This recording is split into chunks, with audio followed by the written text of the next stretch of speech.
Baik saudara, mari kita lanjutkan perjalanan rohani kita. Hari ini kita beri judul firman yang disampaikan, selesaikan tugas dengan tuntas. Karena kita tidak mau berhenti di tengah jalan. Tuhan mau kita selesaikan tugas sampai tuntas. Buka Kejadian 24.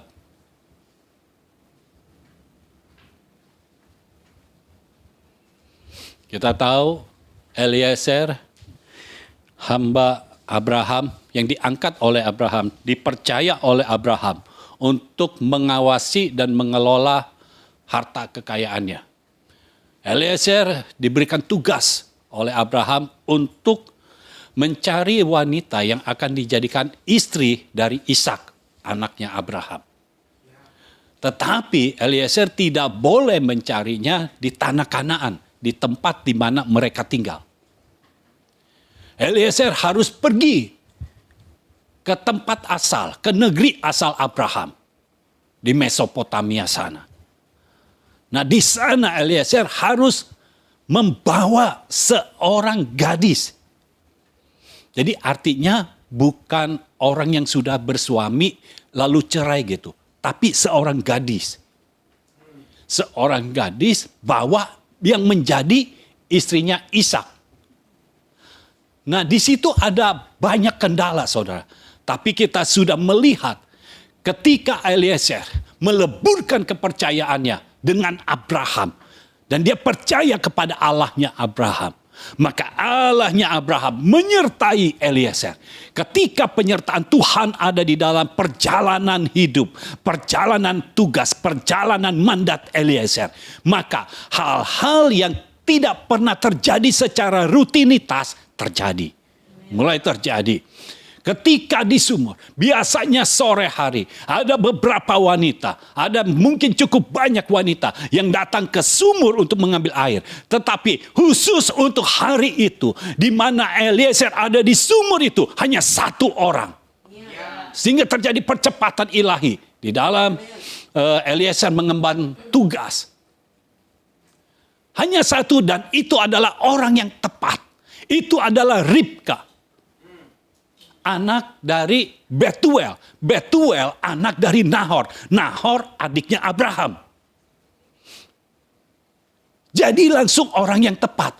Dan saya percaya ketika kita benar-benar meleburkan kepercayaan kita untuk kita percaya kepada Tuhan, percaya kepada firman-Nya, maka Tuhan sendiri yang akan menyertai langkah-langkah kita sehingga kita berjumpa dengan orang yang tepat. Eliezer tidak perlu membuat eliminasi. Tidak perlu dari 100 orang yang datang. Kalau 100 orang datang, dia pilih dulu. Dia pilih yang mana? Yang memberi dia minum. Itu perlu waktu, saudara. Saudara tahu ketika terjadi ada di televisi, saudara tahu ajang pencarian bakat. Untuk mencari satu orang yang menjadi juara, itu perlu berapa bulan? Nah, kalau Eliezer tidak disertai Tuhan, bisa seperti itu.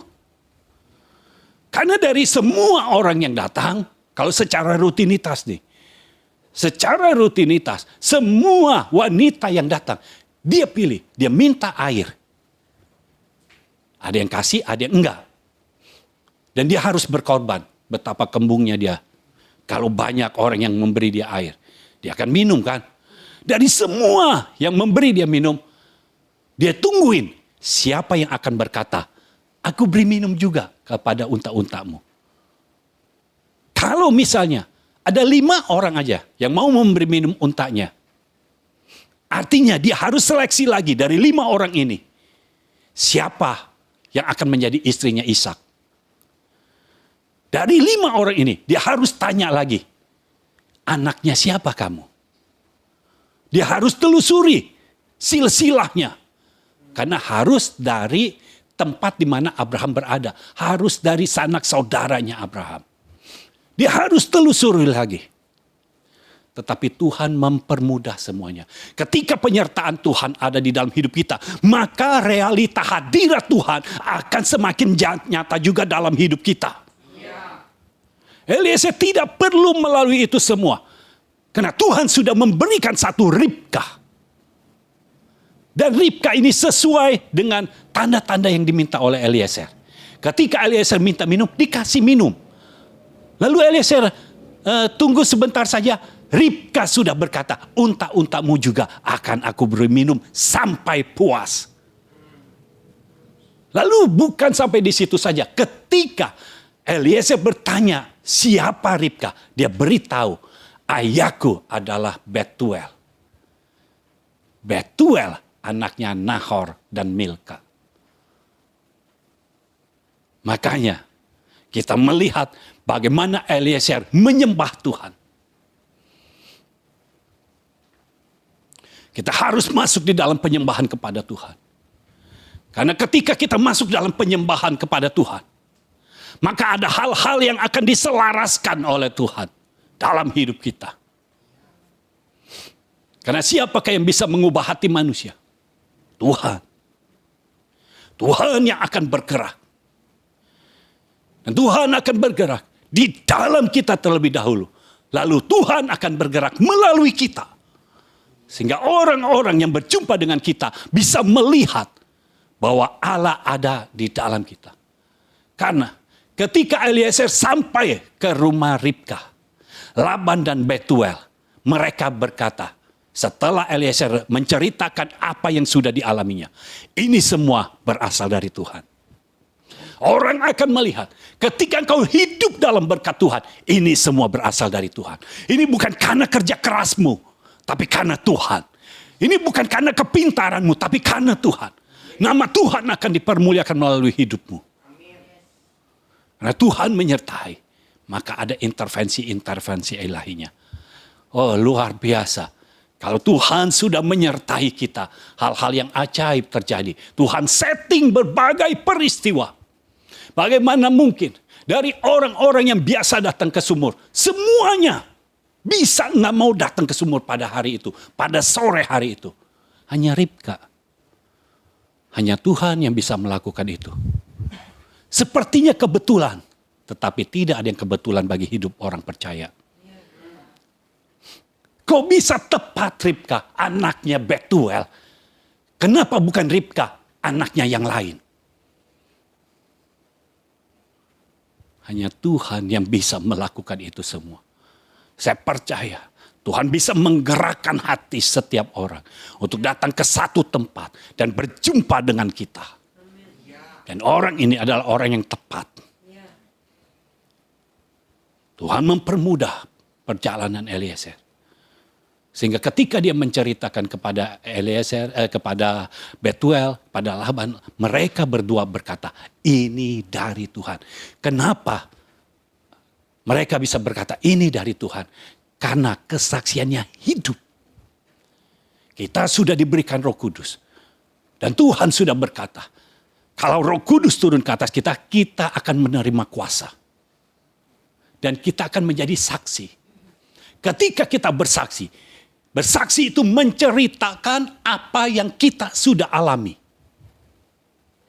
Ketika kita menceritakan apa yang kita sudah alami bersama dengan Tuhan, maka Tuhan akan membuat kesaksian hidup kita itu berkuasa. Sangat hidup. Sehingga orang bisa melihat ini dari Tuhan. Kalau bukan dari Tuhan tidak bisa. Lalu setelah Eliezer sampai ke rumah Ribka. Seperti biasa. Orang sudah datang. Dan ingat dari petang ke malam itu waktunya gak terlalu panjang.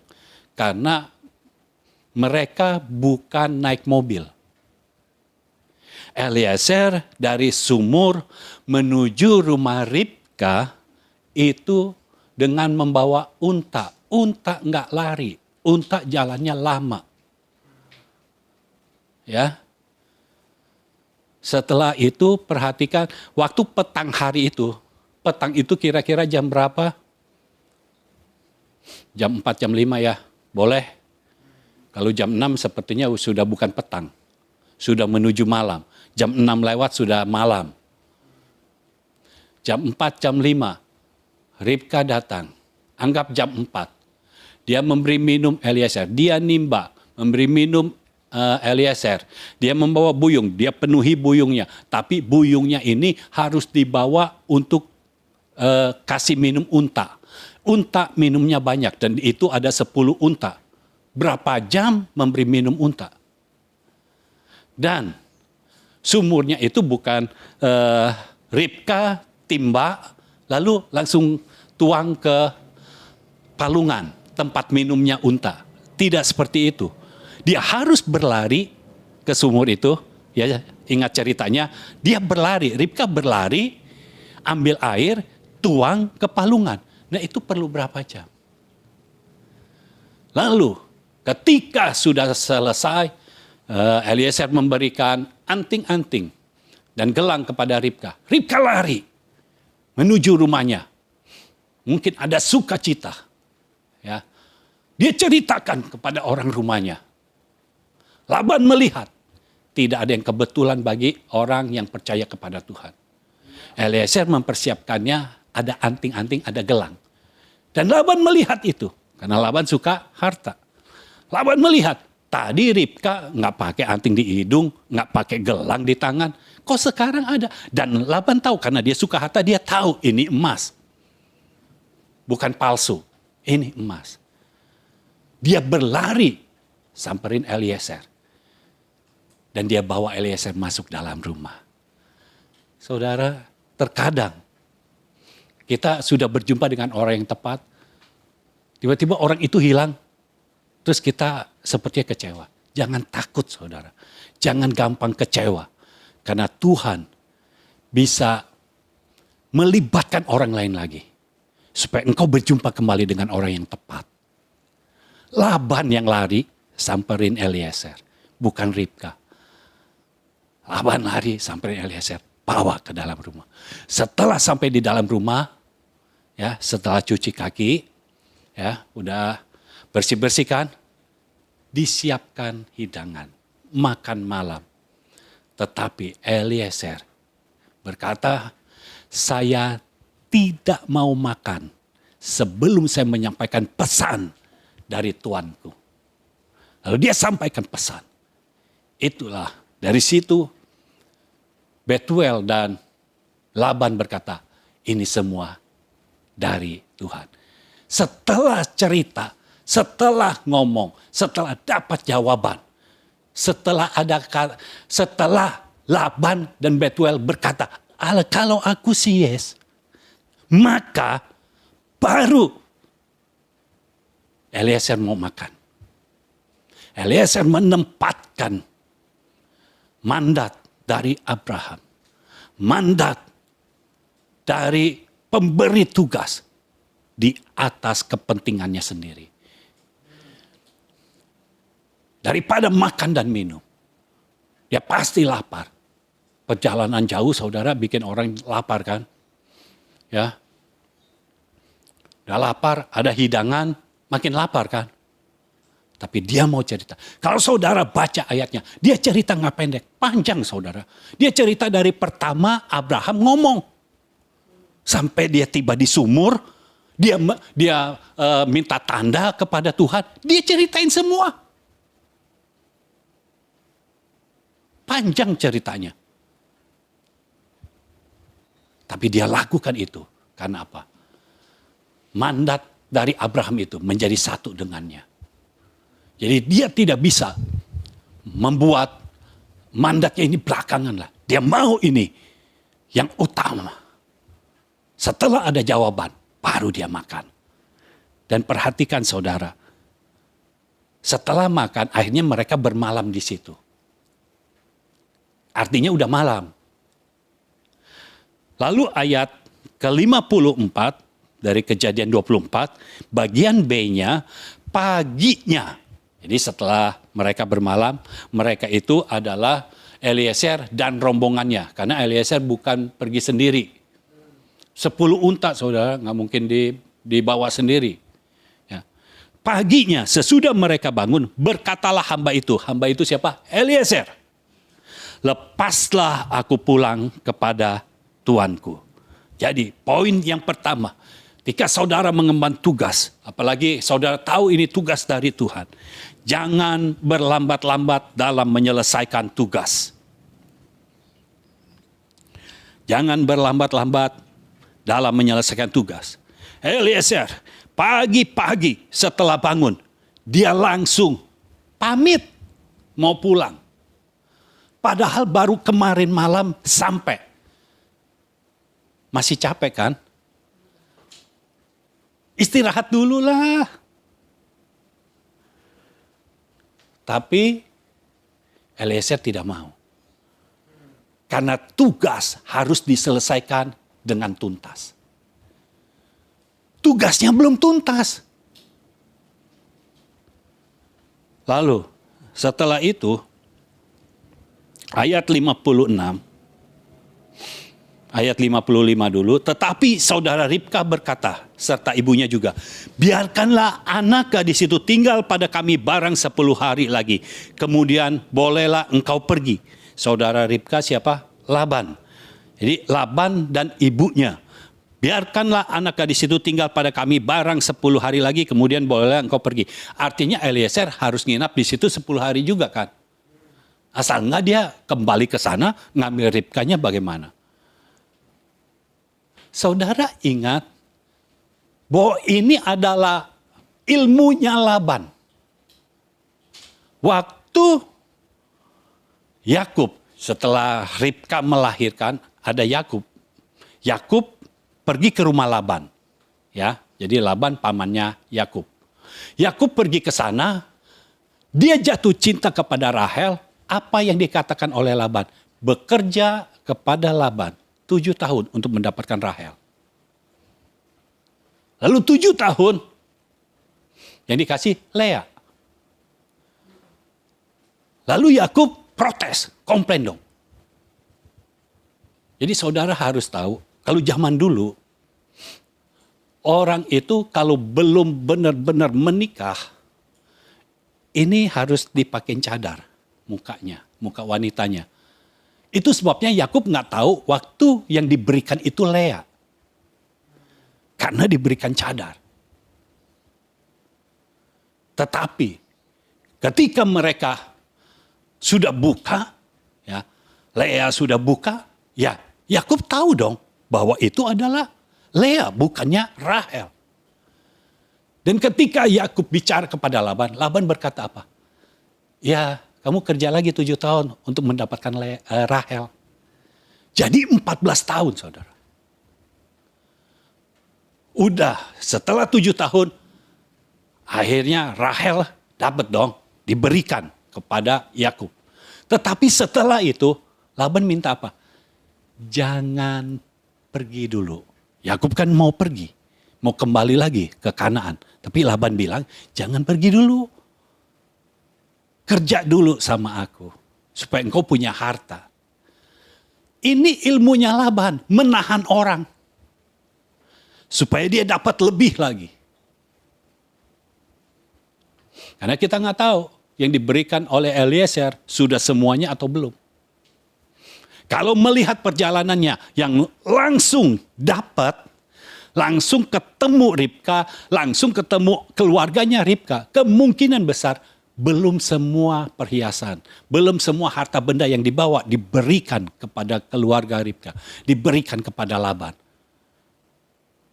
Karena saudara pikir begini, waktu Eliezer memberikan anting-anting dan gelang kepada Ribka, dia itu belum bertanya siapa engkau, anak siapa engkau, belum. Waktu diberikan baru dia tanya. Artinya kalau dia sudah berpikir akan ada beberapa orang, dia akan berikan perhiasan kepada yang lain juga kan. Saudara nangkap ini? Dia akan berikan kepada yang lain juga. Artinya persediaan dia cukup banyak. Nah, waktu diberikan kepada keluarga Ribka, ya termasuk ke orang tuanya, ke Laban juga, kan dihitung untuk bisa membawa Ribka, berapa nih yang pasnya? Enggak mungkin semuanya diberikan. Karena Eliezer ini yang mengelola kekayaan Abraham. Dia tahu pasti, kalau ada sisa, jangan main dibagi aja. Bawa lagi kepada tuannya.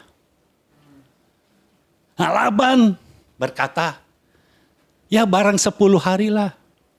10 hari lumayan saudara bisa dapat gelang-gelang lagi. Tetapi lihat ayat yang ke-56. Tetapi jawabnya kepada mereka, ini jawabnya Eliezer, janganlah tahan aku, sedang Tuhan telah membuat perjalananku berhasil. Lepaslah aku supaya aku pulang kepada tuanku. Eliezer tidak mau. Eliezer minta, tolong jangan tahan aku. Biarkan aku pulang. Tapi dengan membawa Ribka. Sampai akhirnya mereka, Laban dan ibunya, mereka berkata, baiklah. Mereka setuju. Saudara dengar, kalau kita disertai Tuhan dan kita hidup bagi Tuhan dan penggenapan rencananya, maka apa yang kita katakan akan disetujui oleh orang-orang lain. Yakub waktu dengan Laban, siapa yang menyetujui? Yakub yang menyetujui Laban. Tapi di sini Laban yang menyetujui Eliezer. Nangkep saudara? Jadi mereka berkata, baiklah kita panggil anak gadis itu dan menanyakan kepadanya sendiri. Lalu mereka memanggil Ribka dan berkata kepadanya, maukah engkau pergi beserta orang ini? Jawabnya, mau. Pendek saudara jawabnya, mau. Gitu. Jadi saudara bisa tulis poin yang kedua, ada intervensi ilahi jika tidak berlambat-lambat. Ada intervensi ilahi jika tidak berlambat-lambat. Eliezer tidak mau berlambat-lambat. Itu sebabnya Laban tidak bisa merencanakan. Tidak bisa merencanakan supaya Ribka tidak jadi dibawa.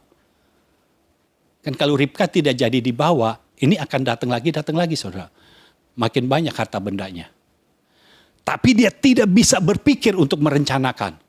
Karena kita tidak berlambat-lambat. Saudara tahu, ketika kita berlambat-lambat, semua unsur dunia ini yang mau menghalangi kita akan langsung masuk. Hati-hati, jangan berlambat-lambat. Eliezer tidak berlambat-lambat. Begitu paginya, perhatikan, begitu bangun paginya, belum olahraga pagi, langsung Eliezer minta pulang dengan bawa Ribka. Tuhan intervensi. Ketika ditanya kepada Ribka, kok Ribka bisa langsung bilang mau? Saudara harus tahu begini. Ribka dan Ishak belum pernah bertemu. Ishak belum upload fotonya di Instagram. Belum ada. Ribka tidak tahu Ishak seperti apa. Ribka hanya tahu Ishak anaknya Abraham. Dan Abraham adalah kakak dari kakeknya. Itu yang dia tahu. Tapi kenapa Ribka bisa langsung bilang mau? Herannya saudara. Kan kalau saudara baca ayatnya, Ribka itu cantik. Ya, cantik. Dan dia punya karakter yang baik. Karena Eliezer minta minum. Dikasih minum. Lalu unta-untanya yang begitu banyak itu diberi minum oleh Ribka. Karakternya baik dan dia rajin. Orang seperti ini dijaga oleh Tuhan. Belum punya suami. Padahal seharusnya kalau dia bilang mau kepada Eliezer, artinya usianya sudah cukup untuk menikah kan. Nggak mungkin di kampung halamannya tidak ada yang mau. Tetapi Tuhan menjaga hati Ribka. Sehingga untuk yang lain, yang mau bertunangan dengan dia, dia tidak mau. Tetapi untuk Ishak, yang dia belum pernah lihat, Tuhan bisa gerakkan hatinya. Dan dia langsung berkata mau. Saudara harus tahu bahwa Tuhan bisa menggerakkan setiap hati orang. Tuhan bisa mengubah hati orang. Kalau kita berharap kepada Tuhan, Tuhan menyertai kita, maka hati siapa yang bisa tahan kalau sudah digerakkan oleh Tuhan, kalau sudah dijamah oleh Tuhan. Lihat saudara, Ezra pasal 1. Ya, nanti kita akan kembali ke Kejadian. Ezra pasal 1 ayat yang ke-1. Pada tahun pertama zaman Kores, raja negeri Persia, Tuhan menggerakkan hati Kores, raja Persia itu, untuk menggenapkan firman yang diucapkan oleh Yeremia, sehingga disiarkan di seluruh kerajaan Kores secara lisan dan tulisan pengumuman ini. Siapa yang menggerakkan hati Kores? Tuhan. Siapa Kores? Kores raja Persia. Persia dulunya itu Babel yang menawan orang-orang Israel. Ya. Kenubuatan Yeremia bahwa bangsa Israel akan ditawan oleh Babel 70 tahun lamanya. Ini raja yang bukan mengenal Tuhan. Ini bukan orang yang mengenal Tuhan. Tetapi ketika Tuhan menggerakkan hatinya, dia langsung melakukannya. Kores langsung mengumumkan, karena dia raja. Dia umumkan, semua orang Israel boleh pulang. Wah, saudara, Tuhan kita itu luar biasa. Kalau raja aja bisa digerakkan hati. Raja itu susah digerakkan, saudara. Saudara ngomong sama raja untuk mengubah hati raja itu gak gampang. Kenapa? Karena raja itu punya otoritas. Kalau raja saja bisa digerakkan hatinya oleh Tuhan, apalagi yang bukan raja. Karena raja kan yang memutuskan, yang memerintah. Dia yang memberi perintah kepada orang-orang untuk melakukan apa-apa. Bukan orang yang memberikan perintah kepada dia. Jadi raja agak susah. Tapi kita tahu bahwa di dalam tangan Tuhan tidak ada yang susah. Semua mudah. Amsal 21 ayat 1 berkata, hati raja seperti batang air di dalam tangan Tuhan. Dialirkannya kemana ia ingini. Jadi hati raja itu seperti batang air. Saudara tahu batang pohon kalau ada di sungai? Itu akan dialirkan sesuai dengan arus sungai. Nah, hati raja itu seperti batang air di dalam tangan Tuhan. Tuhan akan menggerakkannya seperti yang Tuhan inginkan. Saudara kalau mau melihat orang-orang di sekitarmu bertobat, orang-orang di sekitarmu mengalami perubahan, minta penyertaan Tuhan. Biar Tuhan sendiri yang mengubahkan hati setiap orang. Kalau raja saja bisa diubahkan, Tuhan bisa mengubahkan orang-orang yang ada di rumahmu, orang-orang yang ada di lingkunganmu. Ribka ada di dalam rumah, bukan dalam istana. Tuhan gerakkan hatinya. Langsung berkata, mau. Luar biasa, saudara. Ribka belum pernah ketemu Ishak. Tapi dia berkata, mau. Padahal, dia harus tinggal di tempat yang budayanya beda. Tuhannya beda. Pasti cara-caranya, mannernya beda. Karena beda tempat. Tapi Ribka bilang mau. Kenapa? Laban Dan ibunya bilang, tanya kepada Ribka sendiri. Karena mereka pasti berpikir, Ribka itu wanita, saudara. Wanita kalau ditanya, biasanya kalau sudah mau pun bilangnya, saya pikirin dulu ya. Saya pikirin dulu. Nggak tahu apa yang dipikirin. Pokoknya ya supaya nggak masa langsung mau. Kan nggak enak. Saya pikirin dulu ya. Gitu. Biasanya seperti itu. Tetapi Ribka langsung bilang mau. Tuhan tuh bisa langsung menggerakkan hatinya. Bisa tepat orang secantik Ribka dan sebaik Ribka belum ada pasangan. Saudara harus tahu. Kalau saudara hidup di dalam Tuhan, saudara belum punya pasangan, Tuhan sudah menyediakan seseorang. Walaupun usianya sudah cukup untuk menikah, tetapi untuk orang lain, dia berkata saya tidak mau. Nanti satu saat Tuhan akan mempertemukan saudara dengannya. Dan dia berkata saya mau yang ini. Karena Tuhan bisa mengubahkan hati. Tuhan bisa menggerakkan hati. Ya Allah yang luar biasa.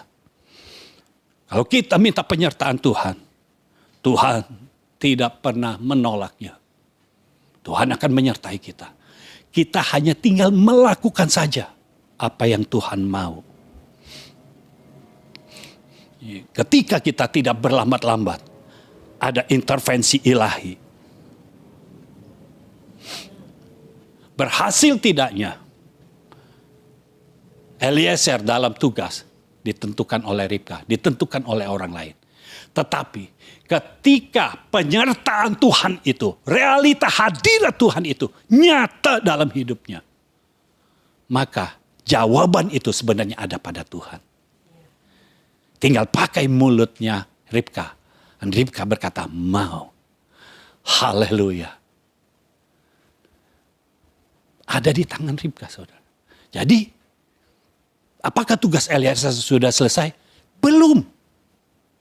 Keluarganya sudah setuju. Kalau Ribkanya nggak mau, sama juga bohong.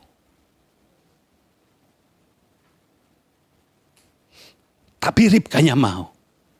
Karena apa? Karena Tuhan yang menggerakkan hati orang. Lalu, poin yang ketiga mungkin saudara harus tulis, tugas harus diselesaikan. Tugas harus diselesaikan dengan tuntas. Karena banyak orang begini, saudara. Misalnya seperti Eliezer, sudah sampai ke rumah Ribka. Sudah tahu, keluarganya sudah setuju nih. Waktu dibilang, 10 hari lagi deh tinggal. Kita mau mengikuti. Padahal tugas belum selesai. Eliezer sampai di rumah Ribka, tugasnya baru separuh selesainya. Dia belum kembali dengan membawa Ribka. Dan itu sesuatu yang sulit untuk seorang wanita mengikuti hamba. Hamba dari Tuhan yang di sono. Entah di mana tempatnya Ribka, nggak tahu juga. Tapi waktu Ribka berkata mau, Eliezer perhatikan ayat selanjutnya yang dilakukan. Ayat 59. Maka Ribka, saudara mereka itu dan inang pengasuhnya beserta hamba Abraham dan orang-orangnya dibiarkan mereka pergi. Waktu Ribka bilang mau, langsung mereka pergi. Eliezer langsung pulang. Pergi dari rumah Ribka, pulang kembali kepada Abraham. Tapi apakah itu sudah selesai? Belum selesai. Karena Ribkanya sudah mau, Ishaknya belum tentu mau. Nah kadang kita merasa tugas kita, oh iya udah selesai. Lupa di akhir. Masih ada Ishak. Kalau Ishak tidak mau, semua yang dilakukan oleh Eliezer hancur sudah. Dia harus balik lagi. Cari lagi anak gadis yang lain. Karena belum selesai. Makanya Eliezer membawa Ribka buru-buru. Karena tugas harus diselesaikan dengan tuntas. Kalau dia pulang tanpa membawa Ribka, lalu dia gambar muka Ribka, kasih tahu Ishak, mau nggak sama yang ini? Susah saudara. Tapi Eliezer tidak mau berlambat-lambat. Di dalam perjalanan ada negosiasi sebenarnya. Tetapi Eliezer tetap berpegang kepada mandat. Dia tidak mau berlambat-lambat. Tugas harus diselesaikan dengan tuntas. Kalau belum tuntas, harus terus lakukan. Ini belum tuntas. Jadi ketika dibilang, ya dibiarkan pergi dari rumah Ribka, Eliezer langsung pergi. Pagi-pagi sudah siap, saudara. Siap untuk pergi dari rumah Ribka. Siap kembali kepada Abraham. Kalau saudara lihat ayat yang ke-60.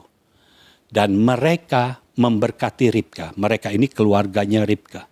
Kata mereka kepadanya, saudara kami, moga-moga engkau menjadi beribu-ribu laksa dan moga-moga keturunanmu menduduki kota-kota musuhnya. Saudara perhatikan, ini kan doanya mereka yang nggak percaya Tuhan. Makanya pakai moga-moga. Ya, tetapi Tuhan yang membuat ini terjadi. Ini adalah nubuatan yang diberikan oleh keluarga Ribka kepada Ribka. Dan inilah firman Tuhan yang disampaikan oleh Tuhan kepada Abraham mengenai Ishak. Keturunanmu akan menduduki kota-kota musuhnya. Saudara, ketika Tuhan mempertemukan kita dengan jodoh yang berasal dari Tuhan, kita akan punya destiny yang sama. Destiny-nya tidak berubah, tidak berbeda. Destiny-nya sama. Moga-moga engkau menjadi beribu-ribu laksa. Bukankah itu firman Tuhan yang kepada Abraham? Bahwa keturunannya akan menjadi satu negeri nanti. Satu bangsa. Makanya dikatakan bahwa Abraham adalah bapa bangsa-bangsa. Karena nantinya akan ada satu bangsa. Nah, ini didoakannya moga-moga engkau menjadi beribu-ribu laksa. Bukankah itu bangsa? Kalau beribu-ribu laksa. Mana ada seorang wanita melahirkan beribu-ribu laksa? Nggak ada. Pasti ada keturunannya lagi. Baru beribu-ribu laksa. Lalu, dan moga-moga keturunanmu menduduki kota-kota musuhnya. Ribka punya destiny yang sama dengan Ishak. Haleluya. Saya percaya. Saudara yang ada di sini. Saudara yang masih single. Tuhan akan mempertemukan saudara dengan seseorang yang destiny-nya sama. Tuhan sudah menanamkan destiny di dalam hidupnya. Untuk berjumpa dengan engkau. Sehingga destiny-nya sama. Sehingga ketika bersatu. Tidak mengalami masalah. Lalu berkemaslah Ribka beserta hamba-hambanya perempuan. Jadi ada inang pengasuhnya dari Ribka dibawa juga. Ya, beserta hamba-hambanya perempuan. Dan mereka naik unta mengikuti orang itu. Untanya nambah jadi. Demikianlah hamba itu membawa Ribka lalu berjalan pulang. Eliezer tidak berlambat-lambat. Saya berharap setelah saudara mendengarkan firman Tuhan ini, saudara tidak berlambat-lambat lagi. Pada akhirnya, Eliezer berhasil membawa Ribka pulang. Tetapi tugas belum selesai. Ingat, Ishak belum bertemu dengan Ribka. Dan Ishak belum berkata, ya. Belum berkata, saya setuju. Masih ada satu masalah lagi. Mungkin kalau Abraham Ya, kalau Abraham melihat Ribka, dia setuju saja. Karena ini sesuai dengan kriterianya. Yaitu berasal dari Nahor. Tugas dapat diselesaikan, ini poin yang keempat. Tugas dapat diselesaikan dengan tuntas apabila ada intervensi Tuhan sampai akhir. Tugas dapat diselesaikan dengan tuntas apabila ada intervensi Tuhan sampai akhir. Jadi saudara, jangan kita buru-buru merayakan sesuatu kalau tugas kita belum tuntas. Karena ketika kita merayakan sesuatu, keberhasilan kita yang belum tuntas itu, terkadang kita lupa akan Tuhan. Kita makan-makan, kita lupa minta penyertaan Tuhan lagi. Eliezer tetap membawa Ribka pulang. Dia tidak makan-makan dulu. Dia tidak bikin pesta terlebih dahulu. Sudah berhasil membawa Ribka. Enggak, saudara. Dia bawa Ribka pulang. Karena apa? Dia mau tuntas. Tugasnya harus tuntas. Dan dia masih tetap dalam penyertaan Tuhan. Karena dia nggak membelokkan arah. Kita harus minta penyertaan Tuhan sampai akhir. Saudara ada di tempat sini. Saudara merasakan hadirat Tuhan. Lalu saudara sampai di rumah. Saudara tidak melanjutkannya. Pekerjaan saudara, tugas saudara belum tuntas. Lanjutkan dimanapun engkau berada. Setiap firman yang disampaikan, lanjutkan sampai tuntas. Sehingga dalam hidupmu, engkau bisa menyelesaikan tugas secara tuntas. Belajar dari Eliezer. Menempatkan tugas di atas makan-makan.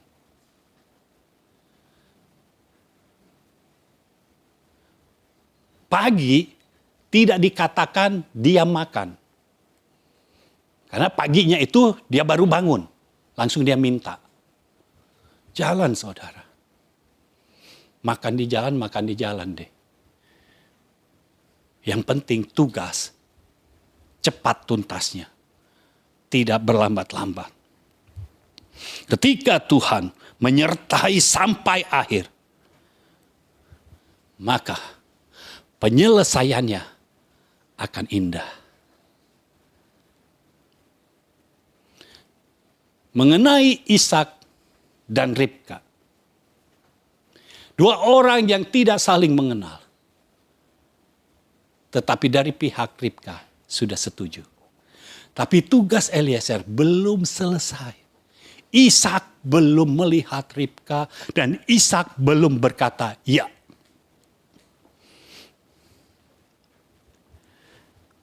Kita lihat lagi ayat selanjutnya, kita habiskan perikop ini ya. Adapun Ishak telah datang dari arah sumur Lahairoi. Ia tinggal di tanah Negeb. Menjelang senja, Ishak sedang keluar untuk berjalan-jalan di padang. Ia melayangkan pandangnya, maka dilihatnyalah ada unta-unta datang. Ribka juga melayangkan pandangnya dan ketika dilihatnya Ishak, turunlah ia dari untanya. Katanya kepada hamba itu, siapakah laki-laki itu yang berjalan di padang ke arah kita? Jawab hamba itu, dialah tuanku itu. Lalu Ribka mengambil telekungnya dan bertelekunglah ia. Kemudian hamba itu menceritakan kepada Ishak segala yang dilakukannya. Lalu Ishak membawa Ribka ke dalam kemah Sarah ibunya dan mengambil dia menjadi istrinya. Ishak mencintainya dan demikian ia dihiburkan setelah ibunya meninggal. Saudara, akhirnya tugas Eliezer tuntas. Ishak setuju menikah dengan Ribka. Ishak bukan setuju saja, bukan karena lihat Eliezer sudah berjerih payah. Nah, Ishak setuju karena dia mencintai Ribka. Saya percaya untuk urusan jodoh, ngapa kita ngomongin jodoh? Karena ini memang tentang jodoh. Untuk urusan jodoh, Tuhan yang akan mempertemukan kita dengan jodoh kita. Harus dari pihak Tuhan. Supaya perkawinan kita itu benar-benar menjadi perkawinan yang mempermuliakan nama Tuhan. Dan ketika kita bersatu, kita bukannya turun tapi kita naik. Karena berapa banyak orang masih single. Ya, untuk Tuhan bisa habis-habisan. Mati-matian, gila-gilaan, habis-habisan. Tetapi ketika menikah, turun, udah gak gila lagi. Ini waktunya kita mencari jodoh yang berasal dari Tuhan. Jangan ngasal. Jodoh kita harus dari Tuhan. Perhatikan yang dilakukan oleh Ishak. Ishak dari Lahai Roi.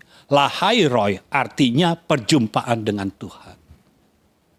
Apakah Ishak tahu Abraham meminta Eliezer untuk mencarikan anak gadis untuk Ishak? Ishak pasti tahu. Abraham pasti memberitahu. Ishak ada di Lahai Roi. Dia berjumpa dengan Tuhan terlebih dahulu. Dia membawa perkara ini ke dalam tangan Tuhan. Tuhan yang mempertemukannya. Saya bisa merasakan ketika engkau mendahulukan Tuhan di dalam hidupmu. Tuhan yang setting berbagai peristiwa. Walaupun engkau belum pernah melihat itu orang. Engkau tidak tahu karakternya seperti apa. Tapi Tuhan yang sudah menyiapkan orangnya. Sudah membentuk orangnya. Supaya ketika berjumpa dengan engkau tidak bikin masalah. Engkau harus berjumpa dengan Tuhan terlebih dahulu. Dahulukan Tuhan dalam setiap masalah. Dahulukan Tuhan. Jangan kau melihat orang, engkau suka, baru engkau bilang, Tuhan, apakah ini jodohku? Tuhan bilang enggak juga, saudara pasti bilang, Tuhan bilang iya. Karena saudara sudah suka. Tapi kalau saudara berkata kepada Tuhan terlebih dahulu, tanpa engkau tahu siapa orangnya, Tuhan sendiri yang akan setting. Lalu saudara perhatikan ketika Ishak melihat rombongan unta, dia tidak melihat Ribka. Dia tidak tahu ada Ribka. Tapi ketika Ribka melayangkan pandangnya, dia akan melihat ada satu orang yang datang. Makanya dia tanya kepada Eliezer, siapa itu? Itulah tuanku, Ishak. Dan apa yang dilakukan oleh Ribka? Dia bertelekung. Telekung itu dia tutup mukanya. Saudara tahu artinya apa? Kalau dia tutup mukanya, dia siap menjadi mempelai. Karena kalau orang mau menikah, wanitanya harus ditutup cadar. Dia tutup cadarnya. Artinya ketika berjumpa dengan Ribka, Ishak belum melihat muka Ribka. Di balik cadar itu, Ribka ini seperti apa? Belum tahu. Kita tidak melihat muka dari seseorang untuk jodoh kita. Karena saudara tahu, muka secantik apapun, kalau kita sudah sama-sama, itu udah biasa. Sesuatu yang biasa, itu sepertinya sudah tidak cantik lagi. Jadi jangan pernah mencari jodoh dari muka. Ketika kita mendahulukan Tuhan. Ribka yang datang kepada Ishak. Lalu Ishak bawa ke kemah Sarah, ibunya. Dan dia menikah dengan Ribka. Puji Tuhan. Ketika dibuka cadarnya, Ribka cantik. Saudara tahu, Tuhan tidak akan memberikan yang buruk kepada saudara. Orang yang akan didatangkan Tuhan dalam hidupmu, pasti engkau suka. Engkau mencintainya. Walaupun sekarang engkau tidak tahu rasa cinta, tapi engkau akan mencintainya. Dan Ribka menjadi penghiburan bagi Ishak. Setelah firman Tuhan katakan setelah ibunya meninggal. Ribka menjadi penghiburan. Seorang wanita memang itu berfungsi seperti Roh Kudus. Menjadi penolong, menjadi penghibur. Ribka berfungsi dengan tepat. Dan Ishak sebagai anak perjanjian. Dia kembali kepada rasa percaya dirinya. Ya, kepada kekuatannya. Karena sebelumnya dikatakan dia itu tidak terhibur. Dia terhibur waktu Ribka datang.